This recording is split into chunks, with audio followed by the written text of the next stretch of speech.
Hello and thank you for joining the midweek edition of Journalist Hangout. I'm Ayodele Uzubakum. Today on the program, fear over rapid spread of Delta variant rises as Nigerians abandon COVID-19 safety rules. Middle Belt Forum warns of imminent food scarcity over herdsmen destruction of 45 farmlands in Plateau as Governor El-Rufai says hardship resulting from insecurity in Kaduna State is very worrisome. And later on the show, 2 soldiers killed in Enugu as troops fall ESN attack on location in Adonai. I'll be hanging out with Dr. Oladipo and Sam Bimere. So if you're ready, let the hangout start now.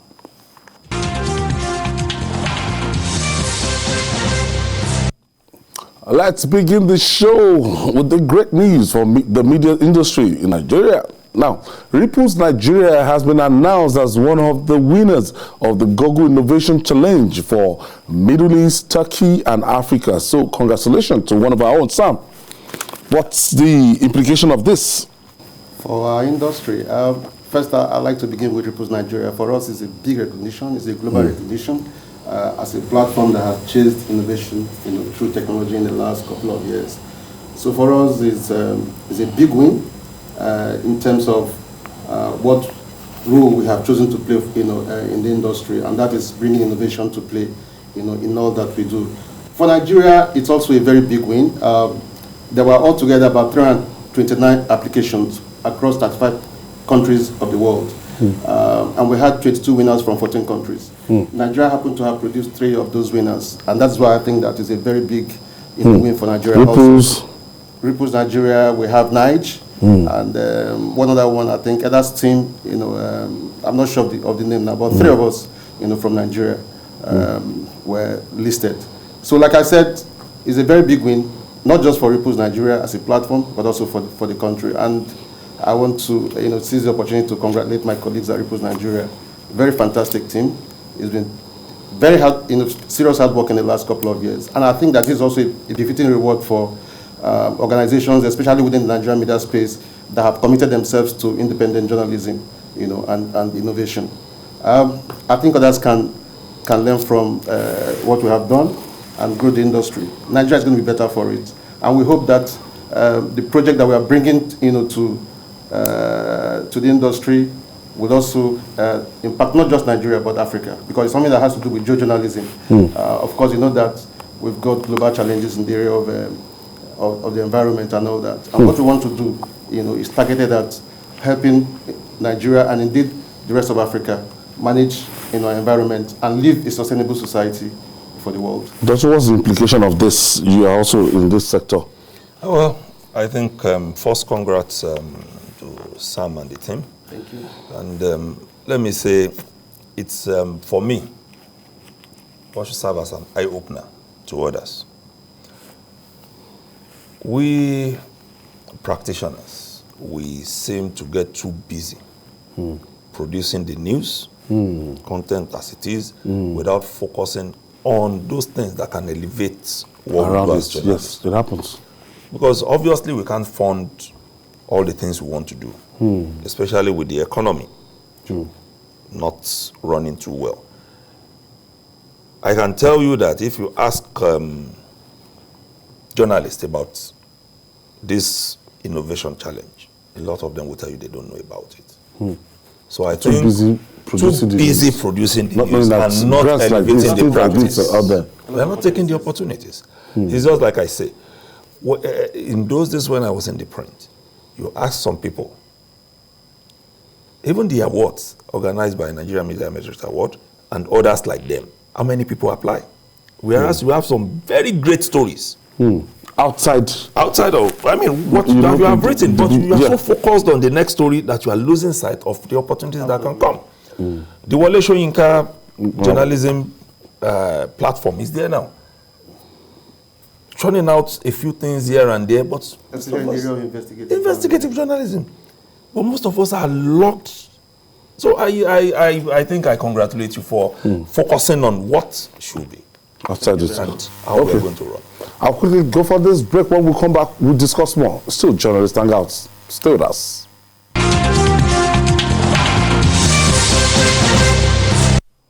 Thank you for staying with us. The greatest self-inflicted damage is living in self-denial. The Nigeria's COVID-19 situation on our minds. Nigerians have abandoned COVID-19 protocols despite the detection of the Delta variant, which is regarded as a highly contagious strain of the virus. Despite the discovery of the countries last week, Nigerians disregard COVID-19 safety rules remain unabated, and there are fears that this will lead to rapid spread of the dangerous strain. So, time to return to the drawing board.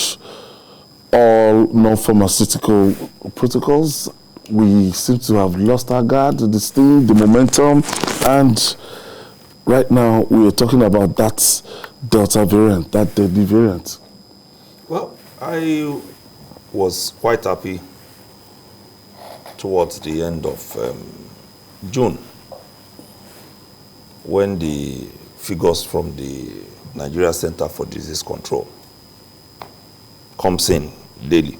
I was quite happy because at some time, though all the figures were not were said to be incomplete that day, June 27, we had only 2 cases. And that appeared very encouraging. But then, all of a sudden, we saw from June 30 up, it started rising until we had 186, and then today, 154. I believe that this 154 that we spoke about today will also include the Delta variant. But beyond even the Delta variant now, this figure itself is not good enough because it means we are losing the gains we recorded already. And whether it is for lack of enforcement or even Nigerians getting excited about not having someone enforcing the rules, we've lost it. We've lost it. Even at the height of everything, we've lost it. The only places you get to see people observing the safety protocols, Lagos, Abuja, and some other major towns like that, at the height of COVID, a lot of Nigerians still believe that there's no such thing. That, come on, you know. So when it subsided, they were like, you see, we told you this was just irregular malaria that people were treating, and you guys are raising alarm. Yeah, a lot of skepticism, attended the COVID-19 health challenge, and within our clients, I doubt if that has changed much. The fact of the matter is that we have lowered our guards, no doubt. And those of us who have been tracking the Center for Disease and the Nigeria Center for Disease and Control, did reckon that we could get to this point, especially with the emergence of the Delta variant. Remember, experts have always warned that this virus was going to mutate, at some point, and that's why we have had, different variants of it. And if you also acknowledge the fact that some parts of Africa, have had to deal with this variant, you could tell because of our porous borders that things like this, would happen. So yes, we lowered our guards, and the facts and figures that we have out there are really not very encouraging. A recent report that we did on our platform, suggested that between January and July this year, the number of deaths, attributable to COVID-19 had risen by 62%. And these were data that we gathered from the Nigeria Center for Disease Control.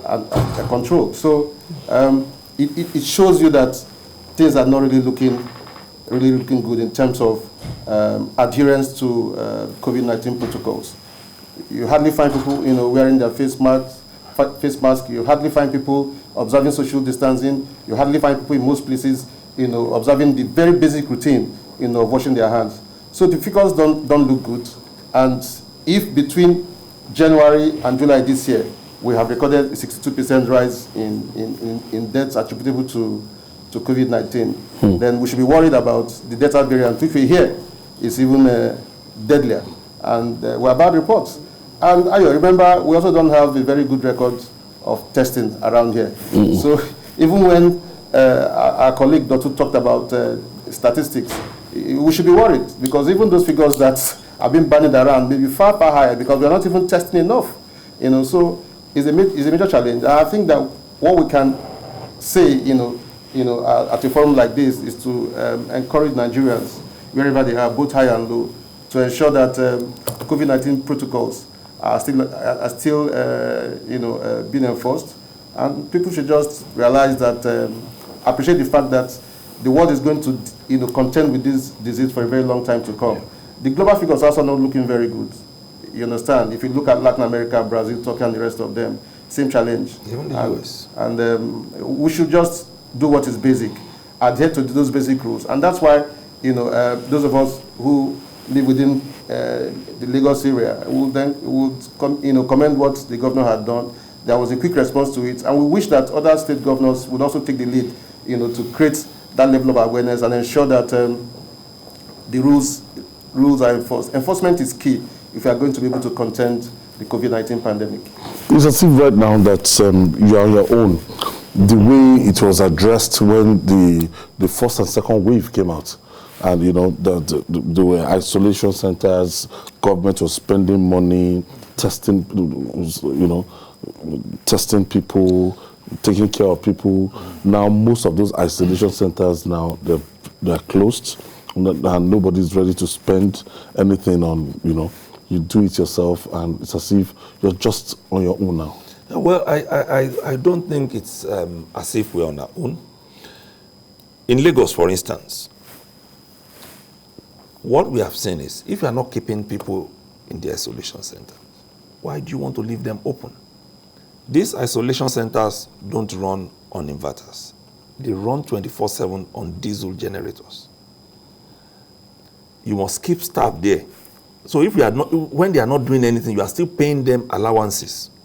And the way we run in this country, it will get to a point, those who are doing nothing will get into a group and say they are going on strike for not receiving COVID-19 allowance. Those are the old things. I mean, a few of the things we need to look at when we are talking about closing them down. Fine, there may be a need to reopen. But the way it is now, all over the world, people are being treated right in their homes. It's just for you to ensure that you use whatever medicines you are given at the right time, right quantity, and all the rest. And also, like Sam said, we need to begin to pay attention to enforcement. For instance, the figure Governor Babajide Sanwo-Olu gave included about 18% of those who arrived from abroad not being traceable. No working number, no nothing. So it means what we have done is, these 18% are mixing with the society, and if any one of them had any issue, they keep spreading it. Okay, I have my first caller. Diamond is calling us from Kaduna. Hello, good evening. Good evening, Diamond.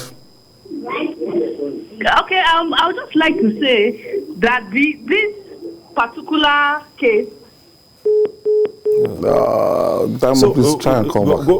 If you look at it now, if we are not careful, Lagos is going to explode.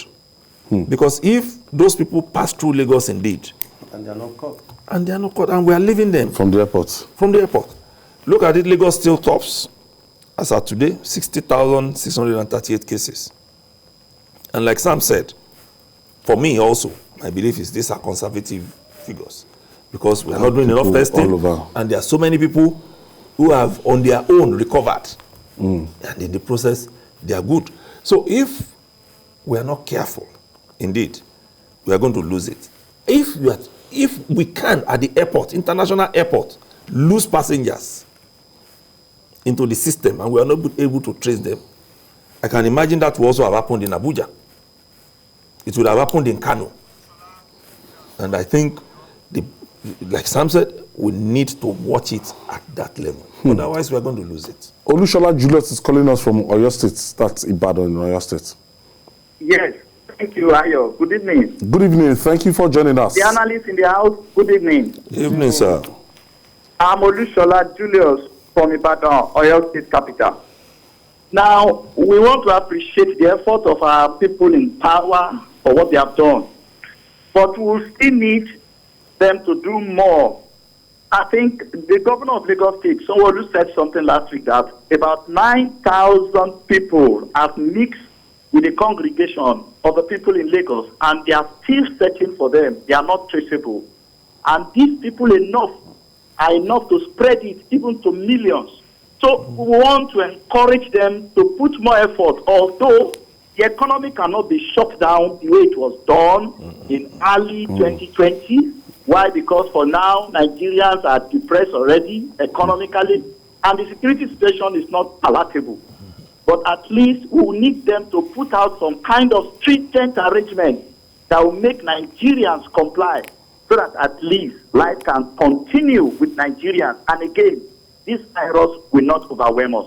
Thank you and good evening. Thank you, Olushola. Now, I've taken my first jab. I've taken my second jab. Yeah. Should I be afraid of this Delta variant? One. Number two, University of Lagos, the management came out to say they've been experiencing students in their health center coming to complain about flu-like, Okay, your first question, should you be, worried whether you could risk, an infection after 2 jabs? Okay, I'm not an expert, but I've read reports, about people, succumbing to the virus even after 2 jabs. But I want to pray and wish that you don't go through that experience. But that's the way of this virus. We don't have 100% report in terms of performance of the vaccines that have been out there. And I was going to come to that because it's a major concern for us as a country. This afternoon, before I set out, for this forum, I heard that we had just vaccinated a little below, I think we had 4 million vaccines, which we have practically exhausted. 3.9 million. 3.9. That's Are you sure we exhausted this? Because I was told some of them even got expired. No. Listening to very senior officials of the government, health officials, they said they had attained 98%, vaccination rate of 3.9. Yes. 6 million. Remember there were 2 jabs. So you had 2 million for the first jab, and then remaining 2 million. And the reports which we want to believe that has been shared by them is that they attained a 98% success in terms of number of persons that have been vaccinated. But Ayo, you want to place that against the population of Nigeria. Just 2 million, about 2 million persons out of a population of 200 million. It's just like you want to look at the percentage. You want to ask, what is government strategy towards getting Nigerians vaccinated? We are relying on the rest part of the other parts of the developed world, and you have what is now referred to as vaccine nationalism. Those who don't want to share. So again, borrowing from Dotu, we seem to be at the mercy, of this disease. We just hope that the government is able to find a solution to it, whatever it will take to get Nigerians vaccinated and keep the citizens healthy and safe. We don't have a choice but to do that. I have Drew Jai from our Papa in Lagos. Thank you for joining us. Hello. Yes, go ahead, please. Mr. Ayo. Yes. Mr. Ayo, good evening. Good evening, Drew Jai. And thank you for doing it. And thank you for doing a very good job. Can I go on? Just go on, please. Okay. While appreciating what Governor Sanwo-Olu have done in Lagos State, my appeal still go back to him that please, sir, don't leave us at the mercy of this pandemic. The isolation centers that are closed should be reopened. Please. That's just my own contribution. Thank you very much. Mr. George, I'm sure the governor is watching. He watches journalists and that. The governor is watching and that's noted. And do we have information about this isolation center? I know of IDH. What we should consider is the economy. of keeping those places open. Because it is agreed. Resources, income is dropping. Federal, state, local government, rapidly. So you cannot afford to put all your money into buying vaccines. And even when you have the money, you have to queue. We are just trying now to get the World Health Organization to approve a laboratory for Nigeria for production of vaccines. If we get that approval, are we going to throw all our money into it? So what we should be looking at, like we have been saying to ourselves, is we should go back and do what we need to do as individuals. Put on your mask, wash your hands, observe all the protocols. Yep. That's what we should be focusing on. And true is that it has gone, whatever happens at that airport in Lagos has gone beyond the Lagos State Governor. It's a federal airport, an international one, manned by officials of the federal government. I don't get. And we should be careful in laying the blames on the governor. No, I don't even get. Yes, because as at December last year, if you are coming into Nigeria, the situation was so foolproof that if you don't pay 50,000 naira, it really wasn't, because people are even coming in with fake certificates. That means you are from Nigeria. They were coming in with fake certificates, and there were people who arrived in our system and did not go back for this test 2-3 weeks after, whereas they were supposed to go back in 7 days. What happened to them? What safeguards do we have in terms of ensuring that these people they go back for checkup? I mean, Sam. I left O'Hare Airport around the 8th of January, and it's kind of mandatory before you could leave Chicago at that time. $134, as in it's even the one you wait for 3 days. Yeah. And when you wait, you conduct it, it's compulsory. And as you're coming into Nigeria, you are asked for the federal government receipt and everything. It's about control. You and I know that we have always had gaps in the area of implementing, decisions of government. There has always been that gap. But again, we must admit that this is not a Nigerian problem. I've read reports. In fact, one was done by a colleague of ours in South Africa, where COVID-19 certificates were being hawked. Yes, on the streets. Yes, on the streets. On the streets. So I just hope it's not a problem that is linked primarily to developing countries like ours. But we need to checkmate all that. It's about control. It's about implementing government, rules that have been made in terms of, protecting citizens.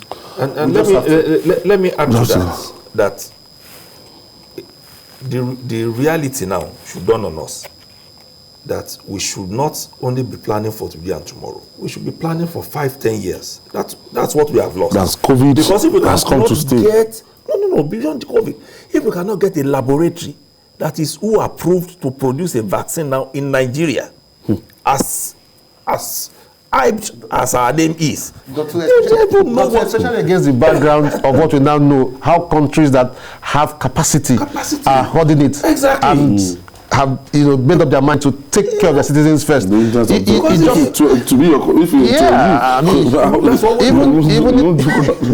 contrary. All right, we take this a break. When we come back, we'll talk insecurity and food shortage. We'll be right back.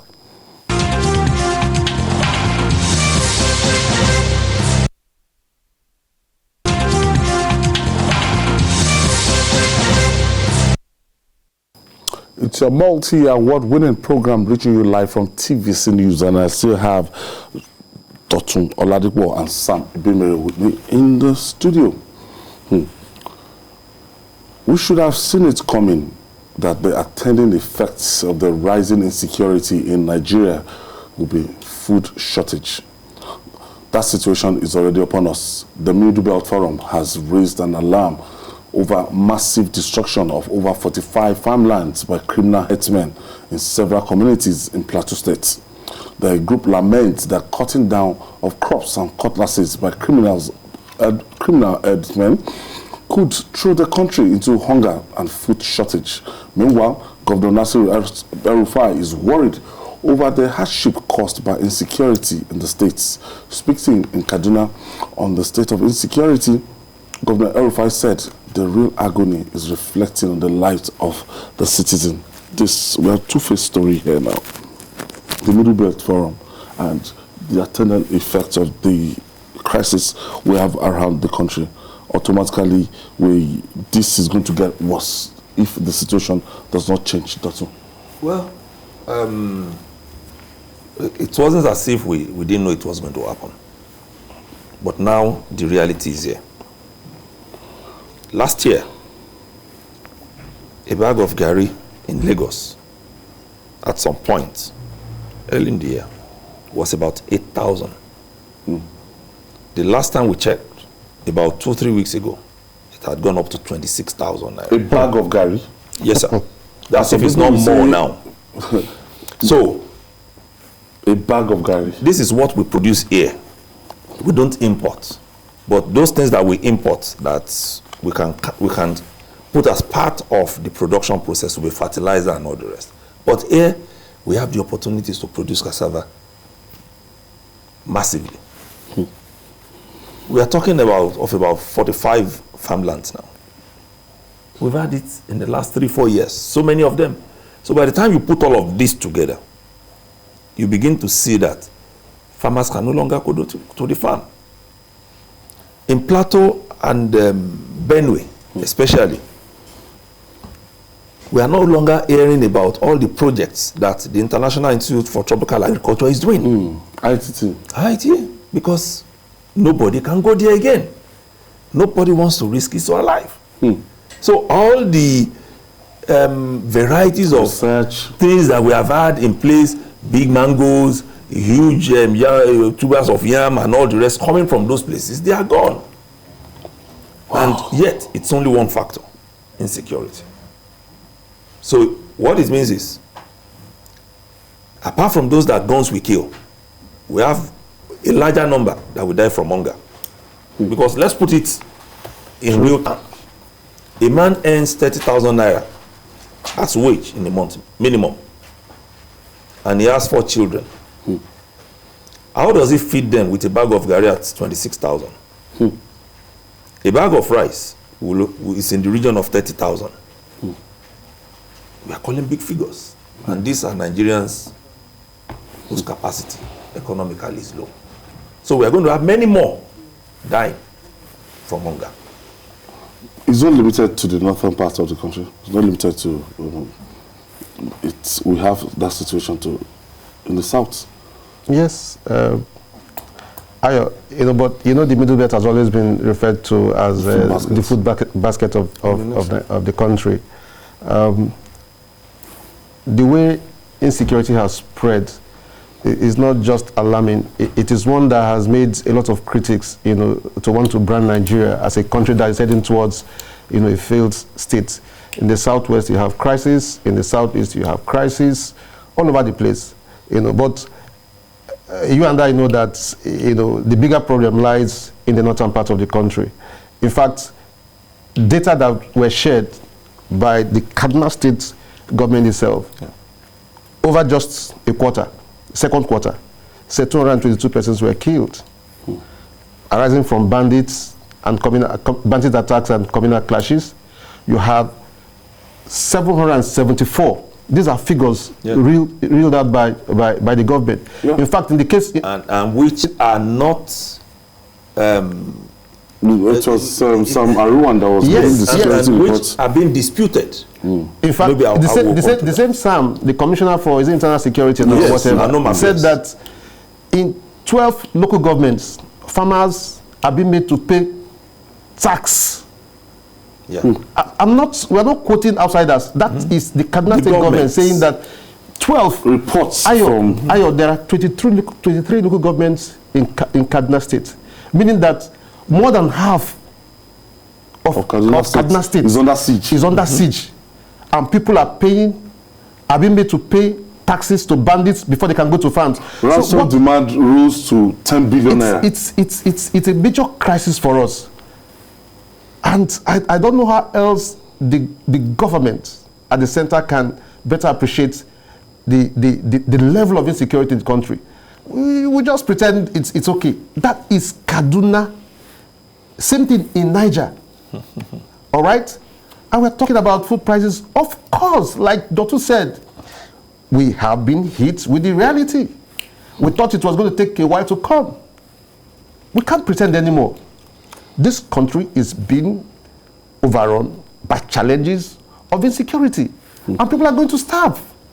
It's just going to take a short while. Did you get the figure from the Southern Kaduna People's Union? Who is going to help Kaduna State? Because the way I'm looking at Governor Nasir El-Rufai, it's as if he has resigned to fate. The man is so overwhelmed. You're a chief security officer. You don't even have a state police. You don't even have people at your beck and call. Now he's telling people not to pay ransom, and he's sticking to his gun that he will not still pay ransom. And you still have these bandits running riot all over the place. Kaduna is under siege. Yeah. For me, I don't see any governor being in any position to do anything. It is what you have from the federal that you make use of. There is nothing they can do other than to support those who are on ground. Nasir El-Rufai is close to this government. Yeah, but what is the reality? If you have shortage of manpower, from where will they manufacture those who are going to go into the theater of war? You can't. It's obvious now that we don't have enough personnel to deal with this. As they are releasing their own figure at the state level, the Southern Kaduna People's Union is saying, see, in a matter of days, not quarter now, we lost 33 people. 219 homes and churches were burnt. So you can imagine the number of farmlands that would have been affected. So it means what we are getting from the government is conservative. Doctor, the figure of 774 is number of persons kidnapped over a quarter. A quarter is just 3 months. 3 months, yes. 774. 774. That's a figure supplied by the state government. Not the one that will now go and begin to look for underneath, because there are people who would have been kidnapped that would have been released. And over 10 billion was set to appear as ransom. So we should understand it that now, as a country, we should be thinking beyond today. Because if we are taught beyond today, recruitment into the army, into the air force, into the navy will have been a thing of priority. Into the police. Okay, we have Ade is calling us from the United Kingdom, London. Good afternoon, my brothers. I greet all of you. Good afternoon, Ade. Yes, my worry is this now. It will get to a time that people would be knocking on people's door, common people, that please can you bring out your food? It's food we need. I don't pray get to that level because we don't know the crisis, how deep these crises are now in Nigeria. We know it here because we got messages for money all the time. This is a serious from Nigeria. Yeah. And our National Assembly, well, they are working. If you see them yesterday, they haven't dinner in Asoro. It's part of their work. But the poor people are hungry on the streets. So, apart from prayer, we need to work very hard because this thing, you get a time when you can't even buy your food and take it home. People will lay you and say, bring the food. And you give it to them because they are hungry. An hungry man is an angry man. Ben. We are joking with all these things. Thank you, Ade. Thank you for your contribution. Just because if the people in Southern Kaduna and across the states, these bandits are still kidnapping students, and we still have some students with them, and the governor is saying, no, I am not going to negotiate with you guys. No, I'm not paying ransom. That's now left for the parents, strictly. And that's what makes the situation truly very sad. It's like the government, raising up its hands in surrender and say, you guys, in fact, even the federal government has advised the state governors or henchmen of the state to go and manage their problem. Yeah. Shaking their responsibility. Do they have the capacity? Are they in charge of police? Are they in charge of? There's a lot of pretense. Everyone agrees that the security architecture of this country does no longer serve or meet its needs. Do you understand? And then you ask yourself, why is there so much tardiness about what to do in terms of taking the next step? I'm telling you. There's been call for state police. I'm telling you. Why is there no sense? Why is there no sense to take the move? The National Assembly. Why is there no sense of hurry? Is it hurry of not even want to approve at all? Yes, because some people are comfortably in the status quo. Maybe we are just trying to pamper it. And there's this lackadaisical attitude of things will sort out themselves. Maybe the population of Nigeria is even too much, so let's lose. It's a crazy thing. It's a crazy thing. And when the rest of the world begins to brand us as a state, as a country that is heading towards a failed state, we quarrel with it. That is the reality of the situation. A country where, in Borno, there were reports that ISWAP and Boko Haram have named governors for certain districts. In Borno State? Yes. The report is out. Yes, and we just fold our arms and think it's a child's play. It's happening. I mean, for Kaduna, that is not even it's not explaining the war situation. The government says 12, more than half of the local governments in Kaduna are under the control of bandits. Then you can imagine a Borno that is facing real war. On guarded spaces. And even Sokoto at the border end. So now, my own, at the end of the day, don't look good at the end of the day, when you want to look at way out, because it's not as if government is not doing anything. As of yesterday, there was a kind of airstrike in Zaria, Zamfara. 120 bandits were said to have been killed, but those information will not make headline because it's been eroded by stories of students. 200, 100, 150 students being abducted. The truth is, these figures keep coming in. But what we are looking at now is our reality. What is on ground? If you wipe out 120, are we sure there aren't 1,200 or 12,200 waiting on the wings? Because if you are telling us that... Doctor, let me interrupt you. How many bandits did the man in Zamfara tell Nigerians? Over 30,000 in Zamfara. To go to one school to kidnap students, over 200 of them went. That's only Zamfara. It's only Zamfara. The governor. We're talking about data being reeled out by by state governors. And so then it's not you like ask yourself, we're the ones cooking it up. If you put our army, navy, air force together in terms of figures, the bandits are almost outnumbering them, or they have even outnumbered them, because that's the meaning from what the governor said and from what we say. Okay, they are going to kidnap students, or they want to raid, and we have 200 bandits doing that raid. It means there will be many more in the bush waiting for them to return. All right, and finally, after much lull, the Southeast is back in the news. The Nigerian Army said its troops deployed to checkmate activities of gunmen at Adani community in Uzowan, a local government area in Enugu State, repelled gun attack by members of the Eastern Security Network, ESN, at Aga Asaba checkpoint. According to a statement by the Director of Army Public Relations, Brigadier General Oyema Nwachukwu, 2 soldiers paid the supreme price during the operation. I thought Nnamdi Kanu is in detention. I thought Eastern Security Network, I thought maybe, we discovered that the violence across the Southeast went down a little bit. Just like you, I also had, I was also thinking the same way. Because if you take a look at what the situation looked like in the last 2 weeks or thereabout, we seem to have had some level of calmness and people... Police stations attack reduced, INEC, the offices of INEC around the Southeast. You could say that quite some gains have been made, no doubt about it, in terms of getting the leaders of thought and government officials to see what they could do. We've had some level of sanity, no doubt, but you can be sure that in situations like this, you're going to have, remnants all over the place who are still taking instruction from elsewhere. Remember, just like you said, might be in detention, but you have a new man at Radio Biafra, his name, who goes by the name Simon Ekpa, and only this afternoon, he issued a statement saying that leaders, from the Southeast who are not saying anything about Nnamdi Kanu are but, walking dead men. Now, whatever that means, such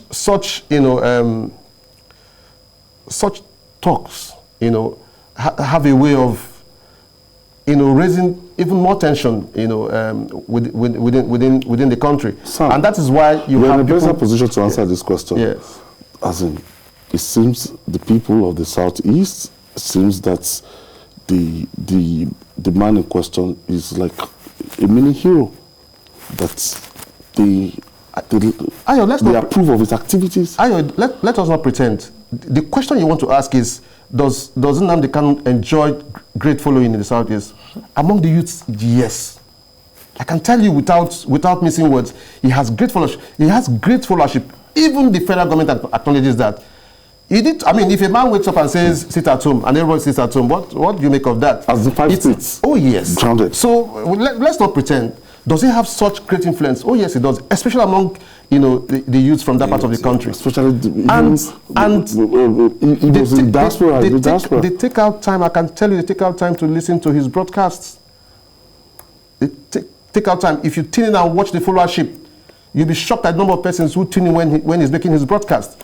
But that is for Nnamdi Kanu. I don't approve of his style. That's the truth. And so many people from that, in terms of his approach, towards the agitation for self-determination, all of us agree that, it's well within anyone's right to seek self-determination. But how do you want to approach it?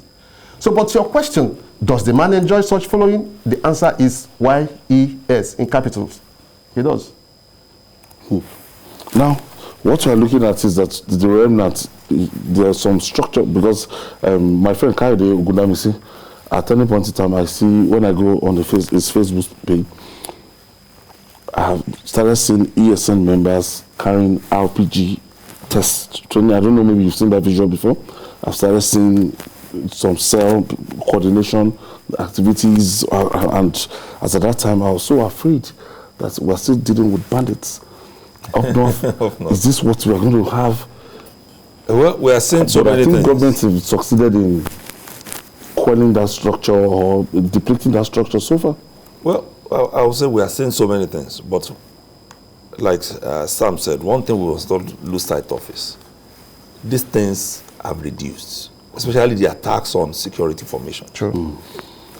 The IG, Usman Baba, claimed credit for it.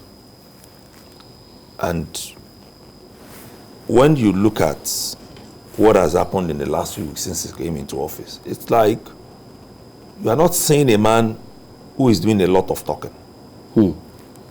Some, when he resumed, were asking, is this a man or a woman? Because of his color, because of his size. And looks. We're not interested in that. But we're not interested in that. What we want work done is for the work to be done. And if indeed these strategies he has put in place, if they are working, I think now it's time to now add to it. Because initially what we were saying were attacks at checkpoints, attacks on security formations, and all the rest. If those of security formations stopped and those at the checkpoint stopped, and the one for the checkpoint is returning now, then they need to quickly go back to the drawing board and work on it. Because like we've said so many times on this program, the whole idea is to keep Nigerians at home. People should be scared to go out. That's terror. And that is terror. So you begin to ask yourself, how then do we grow the economy when people are even scared to go out of their own homes?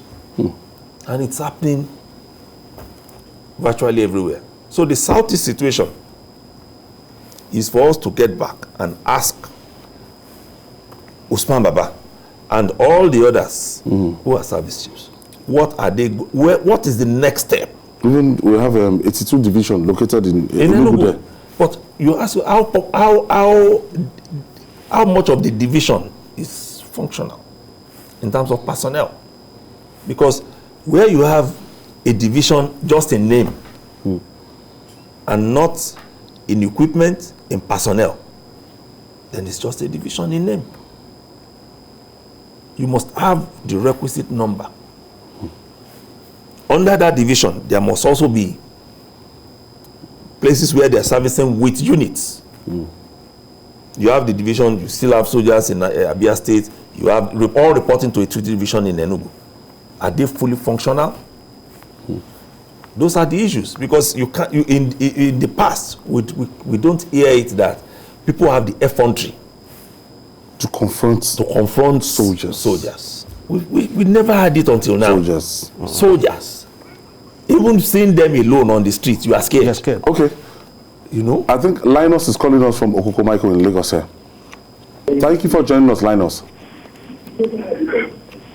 Okay, thank you. Can I talk? Yes, go ahead, please.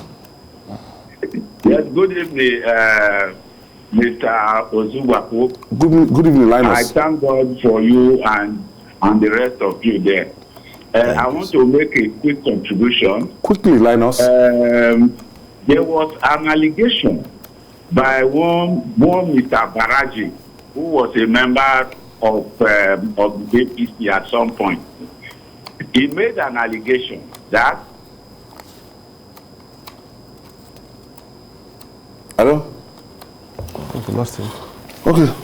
Okay. Wrapping up on this, we would like to see peace. Absolutely. Back to the southeast. Absolutely. That's very peaceful state, Imo State.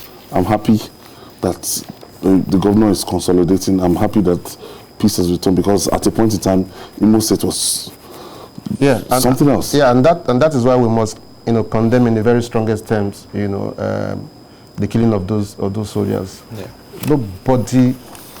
No society will achieve, peace, through, very violent altercations and all that. So we want peace in that place, not just in the southeast, but every part of the country. Across the country. Yes, and that is why when Dr. spoke, he talked about certain takeaways. What strategy has the heads of Nigeria security organizations, used in the southeast? Can this same set of strategies be deployed replicated across the country? So that Sam, we have to leave it there. Yes, congratulations for that Google Innovation Challenge Awards all over Africa. And congratulations. And Dotun, thank you for your contribution today. Thank you so much.